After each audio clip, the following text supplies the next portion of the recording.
Nursulton Ro'zboyevning jangi asosiy kartga ko'chirildi. 17-may kuni AQShning Las Vegas shahrida UFC Vegas 106 turniri o'tkaziladi. Musobaqaning markaziy jangida braziliyalik Gilbert Burns hamda Ekvador vakili Michael Morales jang qiladi. Turnir doirasida Nursulton Ro'zboyev ham oktagonga ko'tariladi. Unga amerikalik Dustin Stolfus raqiblik qiladi. Ma'lum bo'lishicha, o'rta vazn toifasida o'tkaziladigan jang prelim kartdan asosiy kartga ko'chirilgan.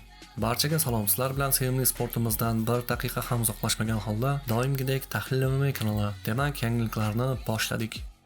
Ushbu video Vanix kompaniyasi tomonidan tayyorlandi. Sport o'yinlaridan pul ishlab olishni xohlaganlarga video kommentariyasidagi ishonchli omad silkasini eslatib o'taman. UFC, futbol va bir qancha sport turlaridan pul ishlab toping. Buning uchun video kommentariyasiga o'tib, ro'yxatdan o'ting. Saytdan ro'yxatdan o'tib, hisobingizni xohlagan summaga to'ldirsangiz, depozitingizga qo'shimcha 3 million so'm bonus qo'shib beriladi. Ro'yxatdan o'tayotganda promokodga ushbu so'zni kiritsangiz, qo'shimcha bonuslarga ham ega bo'lasiz. Barchaga omad. Saudiya Arabistoni poytaxti Al-Riyod shahrida uzoq kutilgan professional boks kechasi bo'lib o'tdi. Bu safargi urinish ham ikkinchi o'rta vazn toifasida mutlaq jahon chempionlik kamari uchun kechdi. Meksikalik 34 yoshli chempion faoliyatida ilk bor Shimoliy Amerika qit'asidan tashqarida jang o'tkazdi. Caneloga kubalik 32 yoshli William Skull raqiblik qildi. 12 raund to'liq davom etgan chempionlik jangida Canelo hakamlarning qarori bilan g'alabaga erishdi. Bu bilan u WBA, PC va BO chempionlik kamarlarini himoya qilish barobarda Skullga tegishli bo'lib turgan IBF kamarini ham tortib oldi hamda faoliyatda ikkinchi bor mutlaq jahon chempioniga aylandi. Canelo qatorasiga 6-bor to'liq jang o'tkazdi. U so'nggi bor 2021-yilda muddatdan avval g'alaba qozongan edi. Meksikalik afsona hisobida 63 g'alaba, 2 mag'lubiyat va 2 durang mavjud. Nihoyat Inoya va Murodjon Ahmadaliyev jangi sanasi va manzili tasdiqlandi. Namangan boks maktabi tarbiyalanuvchisi nihoyat Monsterga qarshi o'zi so'ragan jangni oladigan bo'ldi.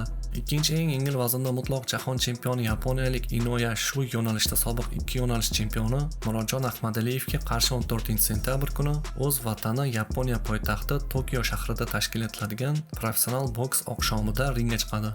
Nihoyat muzokaralar ijobiy yakunlandi. Shartnoma shartlari bo'yicha kelishuvga erishildi. O'zbek Monsterga qarshi diviziondagi eng yaxshi jang, dedi britaniyalik promotor Eddie Hearn o'zining Twitter ijtimoiy tarmoqdagi sahifasida.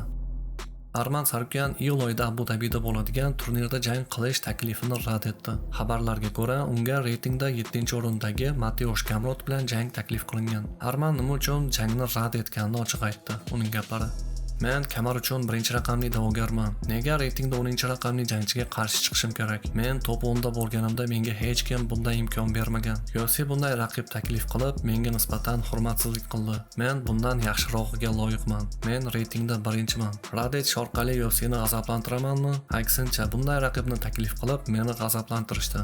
Bu ular tomonidan menga nisbatan hurmatsizlik edi. Men yaxshiroq bo'lishga loyiq ekanman. Nega ular shunday yo'l tutishdi? Men 1-raqamliman. Menga kamar uchun kurash bering demayapman, lekin menga da'vogarning jangini bering. Bizga eng yaxshi 5 ta raqibni yoki hech bo'lmaganda g'alabali seriyada kimnidir berishsin. Menga bu revansh kerak emas, dedi Sarkyan yangi intervyusida.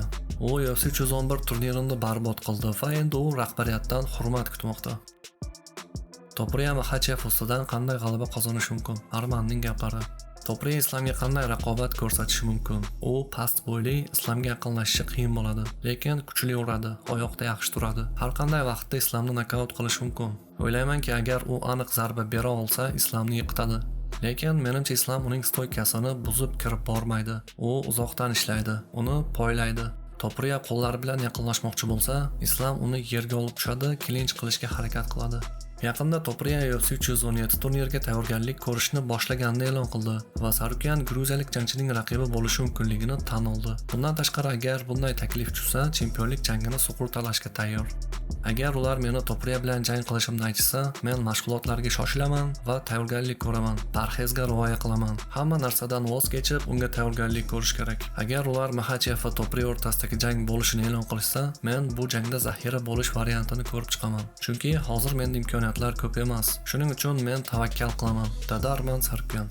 Gamrotga qarshi jang qilishdan bosh tortgan holda, u UFCdan o'ziga nisbatan ko'proq salbiy munosabatda bo'lmoqda va Oliveira To'priya hali ham kamar uchun navbatda turibdi. Shunchaki bo'sh gap va ma'nosiz intervyular. Tez orada janglar e'lon bo'lishini juda ham istardim. Siz ham holat haqidagi fikrlaringizni kommentariyaga yozib qo'ying.